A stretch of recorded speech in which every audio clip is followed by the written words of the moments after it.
వేదికను అలంకరించిన పెద్దలు, తమిళనాడు, కర్ణాటక రాష్ట్రాల బీజేపీ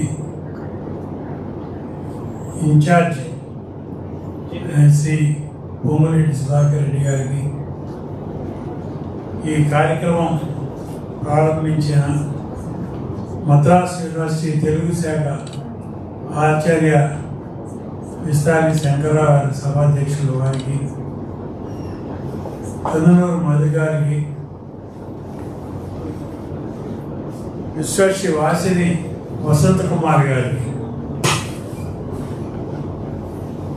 శార్వరి గారి వారసత్వం కవిత్వంలో కానీ, పద్ధతుల్లో కానీ, డిసిప్లిన్లో కానీ వారసులైన శ్రీ వసంత కుమార్ గారిని ఈ సందర్భంగా అభినందిస్తూ, వేదికను అలంకరించిన మిగతా పెద్దలు, సభకు వచ్చిన ఈ పెద్దలందరికీ నా నమస్కారం. శార్వరి గారి గురించి చెప్పాలంటే ఇంతకుముందు ఏమీ చూసాం, వారి గురించి వక్తలందరూ చెప్పారు. ఆచార్య విస్తారి శంకరరావు గారు చాలా విపులంగా తెలియజేశారు. 1929లో జన్మించి వారు ఊహ తెలిసిన దగ్గర నుంచి నాకు తెలిసి వారి చరిత్ర చూస్తే ప్రతి నిమిషం, ప్రతి గంట, ప్రతిరోజు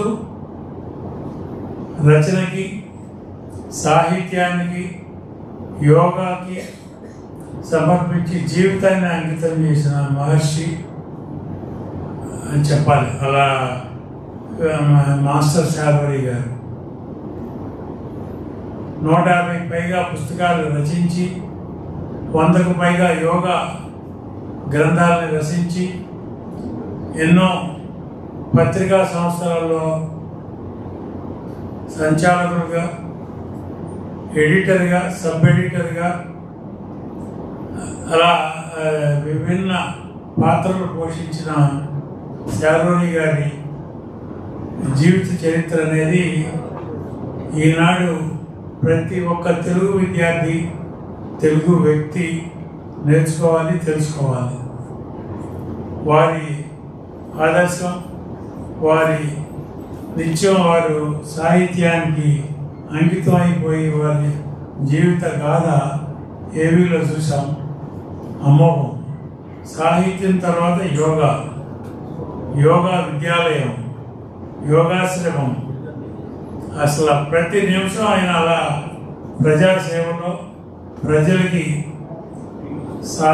సహకారం అందిస్తూ ఆయన జీవితం తెలుసుకుని, ప్రతి ఒక్క విద్యార్థులు తెలుసుకోవాల్సిన జీవిత గాథ శార్వరి గారి గాథ.